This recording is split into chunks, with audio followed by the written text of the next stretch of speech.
അസ്സലാമു എല്ലാവർക്കും സ്വിസ്ബെറി kitchen and വ്ളോഗ്സിലേക്ക് സ്വാഗതം. അപ്പോൾ തമ്പനയിലിൽ കണ്ട പോലെ തന്നെ നല്ല അടിപൊളി ഒരു റെയിൻബോ കേക്കാണ് നമ്മൾ ഇന്ന് ഉണ്ടാക്കാൻ പോകുന്നത്. അപ്പോൾ നമുക്ക് വീഡിയോയിലേക്ക് കിടക്കാം. ആദ്യം തന്നെ ഞാൻ ഇവിടെ കേക്ക്സ് എല്ലാം റെഡിയാക്കി വെച്ചിട്ടുണ്ട്. അറിയാലോ, റെയിൻബോ കേക്ക് എന്ന് പറയുമ്പോൾ 7 ലെയേഴ്സ് ഉണ്ടാവും. അപ്പോൾ 7 ലെയേഴ്സ് ഇവിടെ കട്ട് ചെയ്ത് റെഡിയാക്കി വെച്ചിട്ടുണ്ട്. എന്നിട്ട് 10 ഇഞ്ചിൻ്റെ ഒരു കേക്ക് ബോർഡ് കൊടുത്തിട്ടുണ്ട്.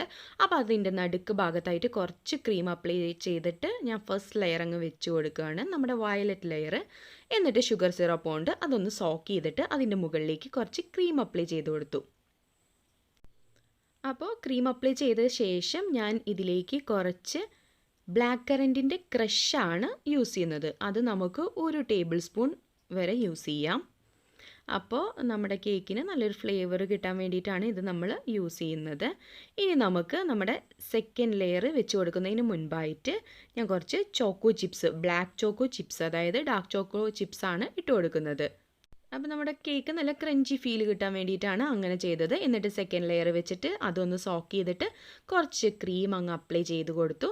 എന്നിട്ട് ഇതിൻ്റെ മുകളിലായിട്ട് ഞാൻ കുറച്ച് ബ്ലൂബെറിയുടെ ക്രഷാണ് ഒഴിച്ചു കൊടുക്കുന്നത്. അപ്പോൾ നമ്മുടെ റെയിൻബോ കേക്ക് എന്ന് പറഞ്ഞാൽ ഒരു മിക്സഡ് ടേസ്റ്റാണ് കിട്ടുക.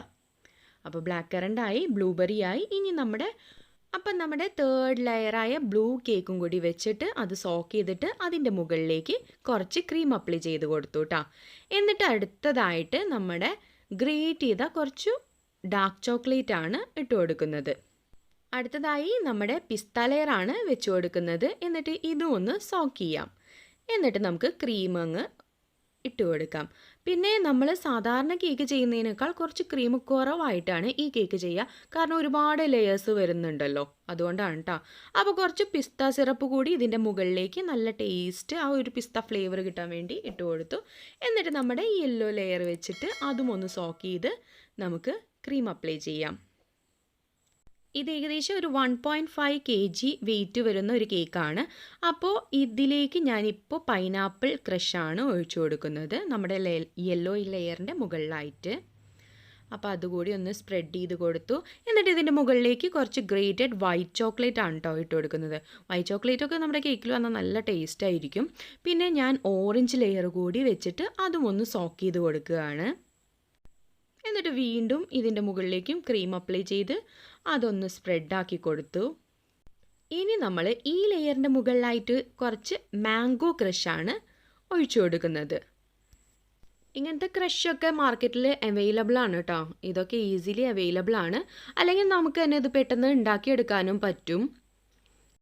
നമ്മുടെ ഈ ലെയറിൻ്റെ മുകളിൽ കുറച്ച് കാഷ്യൂം കുറച്ച് വൈറ്റ് ചോക്കോ ചിപ്സ് കൂടി ഞാൻ ഇട്ട് കൊടുക്കുന്നുണ്ട്. എന്നിട്ട് നമ്മുടെ ലാസ്റ്റ് ആൻഡ് ഫൈനൽ ലെയർ അങ്ങ് വെച്ച് കൊടുക്കുകയാണ്, നമ്മുടെ റെഡ് ലെയർ. അത് നല്ലപോലെ അങ്ങ് ഷുഗർ സിറപ്പ് കൊണ്ട് സോക്ക് ചെയ്തെടുത്തു. എന്നിട്ട് ഇതിൻ്റെ മുകളിലേക്ക് നമുക്ക് ക്രീം അപ്ലൈ ചെയ്യാം. നമ്മുടെ കേക്ക്സ് ഇടുമ്പോൾ പലരും റേറ്റ് ചോദിക്കാറുണ്ട്. അപ്പം നമ്മുടെ റെയിൻബോ കേക്കിന് ഞങ്ങളുടെ ഷോപ്പിൽ ചാർജ് ചെയ്യുന്നത് 1100 ആണ് per kg. ഇപ്പോൾ ഇത് ഏകദേശം 1.5 kg ഉള്ള കേക്കാണ് കേട്ടോ. ഇത് ടോൾ കേക്കാണ്, ഏകദേശം ഒരു 6 ഇഞ്ചിൽ കൂടുതൽ ഹൈറ്റ് വന്നിട്ടുണ്ട് ഈ ഒരു കേക്ക്. അപ്പോൾ ദേ സൈഡ്സിലൊക്കെ ഞാൻ ക്രീം അപ്ലൈ ചെയ്യുകയാണ്. പിന്നെ നമ്മൾ ക്രീമൊക്കെ അപ്ലൈ ചെയ്ത് കുറച്ച് നേരം ഫ്രിഡ്ജിലൊക്കെ വെച്ചാലാണ് കേക്ക് നല്ല ടേസ്റ്റായിട്ട് വരുള്ളൂ. പെട്ടെന്ന് തന്നെ അത് മുറിച്ച് നമ്മൾ കഴിക്കുകയാണെങ്കിൽ നമ്മൾ കുറച്ച് നേരം ആ ഒരു തണുത്തിട്ട് കഴിക്കുന്ന ആ ഒരു ടേസ്റ്റ് കിട്ടില്ല. അപ്പോൾ എപ്പോഴും ഒരു 3-4 മണിക്കൂറെങ്കിലും ഫ്രിഡ്ജിൽ വെച്ച കേക്ക് കഴിക്കാനായിരിക്കും ടേസ്റ്റ്. അപ്പോൾ ഹോം ബേക്കേഴ്സൊക്കെ പ്രത്യേകം ശ്രദ്ധിക്കേണ്ട കാര്യമാണ്. നമുക്ക് ഓർഡർ കിട്ടിയ ഒരു 3-4 മണിക്കൂറൊക്കെ ഫ്രിഡ്ജിൽ വെക്കുകയാണെങ്കിലാണ് ആ ഒരു ടേസ്റ്റൊക്കെ, ആ ഒരു പെർഫെക്ഷനും കാര്യങ്ങളൊക്കെ കിട്ടുള്ളൂ. അപ്പോൾ മുകളിൽ ഞാൻ നല്ലപോലെ ക്രീം അങ്ങ് അപ്ലൈ ചെയ്തു. അപ്പോൾ ഈ പറഞ്ഞ പോലെ തന്നെ ഒരുപാട് ക്രീം ആക്കുന്നില്ല ഈ കേക്കിൽ, കാരണം ഇത്രയും ലെയേഴ്സ് വന്നിട്ടുണ്ടല്ലോ. പിന്നെ ഇതിൻ്റെ മുകളിൽ ചോക്ലേറ്റ് ഗണാഷ് ഒഴിക്കാനുള്ളതുമാണ്. അതുകൊണ്ട് ഞാൻ ഒരുപാട് ക്രീം ആക്കാതെ കുറച്ച് ക്രീം ആക്കിയിട്ടാണ് കേക്ക് ചെയ്യുന്നത്. സൈഡ്സൊക്കെ നമുക്ക് ലെവലാക്കി എടുക്കാം. അപ്പോൾ ഞാൻ സൈഡൊക്കെ സ്മൂത്ത് ആക്കുന്നത് നമ്മുടെ പാലറ്റ് നൈഫ് വെച്ചിട്ട് തന്നെയാണ്. എന്നിട്ട് നമ്മുടെ മുകൾ ഭാഗത്ത് എക്സസ് ആയിട്ടുള്ള ക്രീമൊക്കെ അങ്ങ് തുടച്ചു മാറ്റുകയാണ്. നമ്മുടെ ചാനൽ ഇതുവരെ സബ്സ്ക്രൈബ് ചെയ്യാത്തവരുണ്ടെങ്കിൽ ഒന്ന് സബ്സ്ക്രൈബ് ചെയ്യണേ. സബ്സ്ക്രൈബിന് തൊട്ടായിട്ട് കാണുന്ന ബെല്ലൈക്കണിൽ ഓൾ എന്ന ഓപ്ഷൻ കൂടി കൊടുക്കണം, എന്നാലാണ് നമ്മൾ വീഡിയോസ് അപ്ലോഡ് ചെയ്യുമ്പോഴൊക്കെ അതിൻ്റെ നോട്ടിഫിക്കേഷൻ കിട്ടുള്ളൂ. അപ്പോൾ ഇത് ഏകദേശം കംപ്ലീറ്റ് ആയി. ഞാനിവിടെ കുറച്ച് വൈറ്റ് ചോക്ലേറ്റ് ഗണാഷിൽ നമ്മുടെ എല്ലാ കളേഴ്സും മിക്സ് ആക്കി വെച്ചിട്ടുണ്ട്. അപ്പോൾ ഫുള്ളായിട്ട് അങ്ങ് ഇളക്കി കൊടുത്തിട്ടില്ല, ജസ്റ്റ് ഒന്ന് മിക്സ് ആക്കിയിട്ടേ ഉള്ളൂ. അപ്പോൾ ഇതല്ലാതെ വേണമെങ്കിൽ നമ്മുടെ വൈറ്റ് ചോക്ലേറ്റിൽ നമ്മൾ കേക്കിൻ്റെ മുകളിലേക്ക് ഒഴിച്ചതിന് ശേഷം കളർ വേണമെങ്കിൽ ഇട്ട് കൊടുക്കാം, അങ്ങനെയാണെങ്കിലും കുഴപ്പമില്ല. ഇതാവുമ്പോൾ നല്ലൊരു ഡാർക്ക് കളറായിട്ട് നമുക്ക് നമ്മുടെ കേക്കിൻ്റെ ടോപ്പ് പോർഷൻ കിട്ടും, ഒരു പ്രത്യേക ഭംഗിയായിരിക്കും കേട്ടോ. ഞാൻ 2 രീതിയിലും ചെയ്യാറുണ്ട്. അപ്പോൾ ഇത് നല്ലൊരു ഗ്ലേസിങ്ങും നല്ലൊരു പ്രത്യേക ഒരു ഭംഗിയായിരിക്കും കേട്ടോ ഈ ഒരു ടൈപ്പിൽ ചെയ്യുമ്പോൾ. അപ്പോൾ എല്ലായിടത്തും നമ്മുടെ ഗണാശാക്കി, എന്നിട്ട് ഞാൻ ദേ സൈഡ്സിലും ജസ്റ്റ് ഒന്ന് ഈ ഗണാശ് ഒന്ന് ലെവലാക്കി കൊടുക്കുന്നുണ്ട്. അപ്പോൾ സൈഡ്സിലൊക്കെ വേറെ ഡിസൈൻ വരാനുള്ളതാണ്, അതായത് ഇതൊരു കസ്റ്റമൈസ്ഡ് കേക്കാണ്. അപ്പോൾ അതുകൊണ്ട് തന്നെ ഫുൾ പോർഷനിലും വരണമെന്നില്ല. അപ്പോൾ നമ്മുടെ ടോപ്പ് പോർഷനിൽ ഉള്ള കണക്കിനാണ് ചെയ്തത്. അപ്പോൾ എക്സസൈസ് നിൽക്കുന്ന ഗണാശൊക്കെ ഇതേ സൈഡിൽ നിന്ന് ഞാനങ്ങ് മാറ്റുകയാണ്. എന്നിട്ട് ഇതേ കണ്ട നല്ലൊരു ഷൈനിങ് നമ്മുടെ കേക്കിന് തോന്നുന്നില്ലേ. പിന്നെ ഈ സൈഡൊക്കെ ഞാൻ ക്ലീൻ ചെയ്തെടുത്തു. എന്നിട്ട് ഇതേ കുറച്ച് നമ്മുടെ വിപ്പിംഗ് ക്രീമിൽ കളർ ആഡ് ചെയ്തിട്ട് നമ്മുടെ 7 കളറുണ്ടല്ലോ, നമ്മുടെ വിബ്ജിയോർ 7 കളറും നമ്മളിവിടെ ക്രീമിൽ ആക്കിയിട്ട് വെച്ചിട്ടുണ്ട്. എല്ലാത്തിനും സ്റ്റാർ ടിപ്പാണ് കേട്ടോ ഇട്ട് കൊടുത്തിട്ടുള്ളത്. അപ്പോൾ യൂണിഫോം ആയിട്ട് വരാൻ വേണ്ടിയിട്ടാണ് ഇങ്ങനെ ചെയ്തിട്ടുള്ളത്. ഇനി ഇതുകൊണ്ടാണ് നമ്മൾ ഡെക്കറേറ്റ് ചെയ്യുന്നത്. അപ്പോൾ ഫസ്റ്റ് ലെയറിൽ ഞാൻ സ്റ്റാർ ടിപ്പ് കൊണ്ട് ചെയ്തു കഴിഞ്ഞു. ഇതിപ്പോൾ നമ്മുടെ സെക്കൻഡ് ലെയറിലാണ് ചെയ്തുകൊണ്ടിരിക്കുന്നത്. അപ്പോൾ എല്ലാതും സ്റ്റാറാണ് ഇട്ട് കൊടുക്കുന്നത്. അപ്പോൾ ഞാൻ പറഞ്ഞല്ലോ കസ്റ്റമൈസ്ഡ് കേക്കാണെന്ന്, അതിൽ കണ്ടിട്ടുള്ള അതേ ഡിസൈനിലാണ് നമ്മൾ ഈ കേക്ക് ചെയ്തെടുക്കുന്നത്. അപ്പോൾ നമ്മുടെ സെക്കൻഡും ഇവിടെ കംപ്ലീറ്റ് ആയി. എന്നിട്ട് നല്ല ഭംഗിയുള്ള നമ്മുടെ ബ്ലൂ കളറാണ് ഇപ്പോൾ ചെയ്തുകൊണ്ടിരിക്കുന്നത്, അതായത് നമ്മുടെ 3rd കളറ്. അപ്പോൾ 3rd കളറും ഇവിടെ കംപ്ലീറ്റ് ആയിട്ടുണ്ട്. അപ്പോൾ നമ്മുടെ ഗ്രീൻ കളറാണ് ഇപ്പോൾ ഇട്ട് കൊടുക്കുന്നത്. അപ്പോൾ കസ്റ്റമറിൻ്റെ റിവ്യൂ ആണ് കേട്ടോ ഞാനിപ്പോൾ ഇതേ സൈഡിൽ ഇട്ടിട്ടുള്ളത്. കസ്റ്റമർ ഭയങ്കര ഹാപ്പി ആയിരുന്നു ഈ ഒരു കേക്ക് കഴിച്ചിട്ട്. അവർ പറഞ്ഞ അതേ രൂപത്തിലാണ്, അതേ ഡിസൈനാണ് നമ്മൾ ചെയ്തത്. അതുപോലെ തന്നെ ടേസ്റ്റും അവർക്ക് ഭയങ്കര ഇഷ്ടപ്പെട്ടെന്ന് പറഞ്ഞു കേട്ടോ. അപ്പോൾ നമ്മുടെ യെല്ലോ ലെയറാണ് ഇപ്പോൾ നമ്മൾ ഡിസൈൻ ചെയ്തുകൊണ്ടിരിക്കുന്നത്. അപ്പോൾ കസ്റ്റമറുടെ അങ്ങനത്തെ ഒരു റിവ്യൂ ഒക്കെ കേൾക്കുമ്പോൾ നമുക്കും ഭയങ്കര ഒരു സന്തോഷമാണ്. കാരണം നമ്മൾ ചെയ്ത ഒരു കാര്യം അവർക്ക് ഒരുപാട് ഇഷ്ടപ്പെട്ടു എന്ന് പറയുമ്പോൾ അത് നമുക്ക് ഭയങ്കര ഹാപ്പിയാണ്.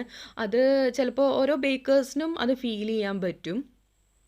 കാരണം ഒരു റെയിൻബോ കേക്ക് എന്നൊക്കെ പറഞ്ഞാൽ നമ്മൾ നല്ലോണം എഫേർട്ട് എടുത്തിട്ടാണല്ലോ ചെയ്യുന്നത്. സാധാരണ ഒരു വാനില കേക്കോ അല്ലെങ്കിൽ ഒരു വൈറ്റ് ഫോറസ്റ്റോ ബ്ലാക്ക് ഫോറസ്റ്റോ ചെയ്യുന്ന പോലെയൊന്നുമല്ല.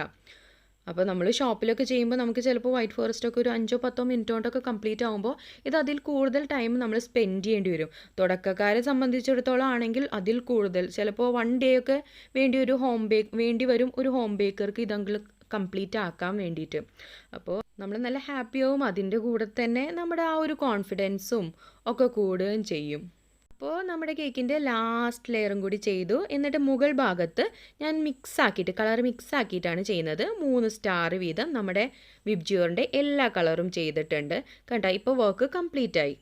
ആ മുകൾ പോർഷൻ്റെ ഭംഗി നിങ്ങൾക്ക് വീഡിയോയിൽ കാണാൻ പറ്റുന്നുണ്ടാവും. അത്ര ഗ്ലേസിങ് ഉണ്ടായിരുന്നു നമ്മുടെ കേക്കിൻ്റെ ആ ഒരു ഫ്രണ്ട് പോർഷൻ. ശരിക്കും മിറർ ഗ്ലേസ് പോലെ തന്നെ ഉണ്ടായിരുന്നു. അപ്പോൾ നമുക്ക് ഇനി കസ്റ്റമൈസ്ഡ് കേക്ക് ആയതുകൊണ്ട് അതിലൊരു മെസ്സേജ് എഴുതാനുണ്ട്. അതാണ് ഇപ്പോൾ ഞാൻ എഴുതിക്കൊണ്ടിരിക്കുന്നത്.